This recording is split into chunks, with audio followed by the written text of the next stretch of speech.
ఇంటి దగ్గర డ్రాప్ చేస్తాను పద రా. భర్తవైతే నీతో రాగలను, బయటవాడివైతే ఎలా రాగలను? వాళ్ళు మళ్ళీ వచ్చి నేను ఇబ్బంది పెట్టగలరు. నా మాట విను పద. నువ్వు నన్ను కాపాడేశావని గొప్పగా ఫీల్ అయిపోవాల్సిన అవసరం లేదు. నన్ను నేను కాపాడుకోగలను. నా మాట విన్నాతో రా పద. ఏమ్మా బాగున్నావా? బాగున్నాను పూజారి గారు. వీరు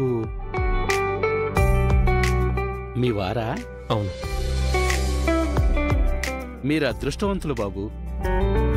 యమధర్మరాజు నుంచి పతి ప్రాణములను దక్కించుకున్న మహాసాధ్వి సతీ సావిత్రి వంటిది నీ భార్య.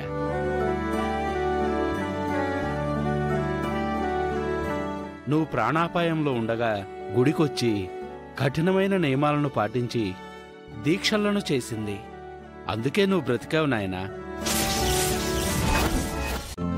ఈ రోజే డౌన్లోడ్ చేయండి, మీ ఫేవరెట్ షోస్ చూడండి.